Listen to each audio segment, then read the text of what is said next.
Merci madame la présidente. Désolé, monsieur le président de la commission, c'est encore une demande de rapport, mais je vais le défendre quand même parce que je n'ai pas d'autre moyen de défendre cette idée-là en vertu notamment de l'article 40, mais pas que. En fait, on a tous été beaucoup interpellés sur la nécessité d'une 4e année de formation dans les IFSI. Et je crois que beaucoup s'accordent en effet à d'abord souhaiter une montée en compétences de la profession infirmière. Je ne reviens pas sur tout ce qu'on a pu dire sur le caractère essentiel de cette profession. Et puis parce que cette montée en compétences se traduirait, en tout cas je le souhaite, par des revalorisations salariales. Mais il y a débat parce que dans l'état actuel des choses, créer une année supplémentaire pourrait renforcer la précarité dans laquelle se trouve un certain nombre d'étudiants.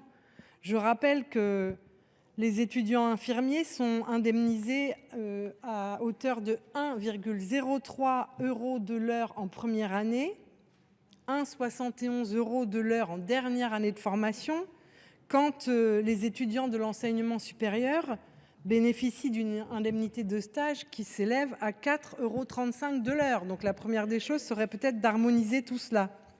Et puis, l'autre difficulté pour cette 4e année, ce sont évidemment les terrains de stage et les difficultés qu'on peut rencontrer dans ce domaine-là. Je pourrais aussi évoquer le fait que ce sont les régions qui organisent et qui sont compétentes pour les IFSI. Et j'ai bien entendu, monsieur le ministre, que tout à l'heure, vous disiez avoir sanctuarisé les crédits permettant d'accroître l'offre de formation pour 2025. Mais si on devait aller vers une 4e année, il faudrait bien évidemment que ça se fasse aussi en concertation avec les régions. Tout ça, à mes yeux, mérite amplement qu'on puisse demander un rapport sur le sujet. Merci. Merci Madame Brulin. Merci Madame la Présidente. Je vais faire une réponse commune donc aux sénatrices Brulin, Souris et Poumirol, parce que je crois qu'à ce moment du débat, l'idée, c'est pas complètement de savoir si effectivement on veut un rapport ou pas un rapport. C'est d'évoquer effectivement le vrai sujet, et le sujet est celui de la 4e année. Donc je vais vous dire ce que j'en pense. Après, ça fait pas foi, mais voilà comment je vois les choses.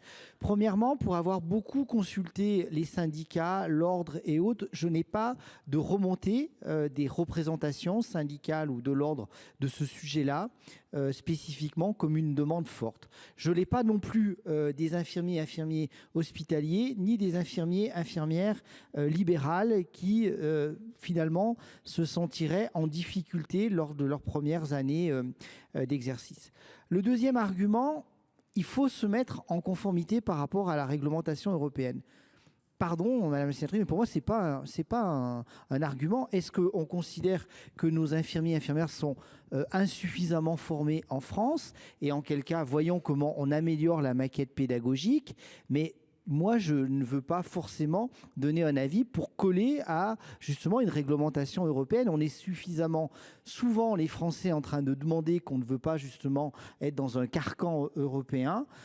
Justement, là, nous n'y sommes pas. C'est surtout quelle est la maquette pédagogique et est-ce que nos infirmiers et infirmières sont suffisamment bien formés? L'autre argument qui a été évoqué, c'est la précarité étudiante. Justement, je pense qu'il faut se méfier du message qu'on envoie. Je pense que quand des lycéens, notamment en formation initiale et encore qui plus est en formation continue, eh bien, ça peut être aussi un facteur d'attractivité que cette formation soit de 3 ans. Je ne suis pas sûr qu'un lycéen ou une lycéenne veuille partir sur des études forcément un peu plus longues, 4 ans, parce que c'est 4 ans, effectivement, je dirais peut-être pas forcément de précarité, mais de difficultés financières quand on n'habite pas dans le lieu de l'IFSI. On ne peut pas forcément bénéficier du logement de ses parents ou autre. Donc, et pour la formation continue, je connais surtout le sujet de la formation continue pour l'avoir vu, je pense qu'on peut effectivement envisager parfois des soignants, des aides-soignantes qui veulent repartir sur une formation. À partir d'un certain âge, quand on est en formation continue, je pense que la durée de formation peut être possiblement un frein. Ensuite, vous l'avez très bien dit et je partage ce que vous avez dit, la loi de 2004 a conféré la compétence de la formation aux régions. Je pense qu'on ne peut pas discuter du rajout d'une année comme ça sans finalement le faire avec les régions parce que c'est un budget important à l'échelon des régions, les formations sanitaires et sociales, les formations infirmiers, infirmières en sont un des gros volumes. Donc je pense que c'est une discussion. Nous avons sanctuarisé plus de 215 millions dans le budget 2025 pour justement permettre de former plus d'infirmiers et d'infirmières.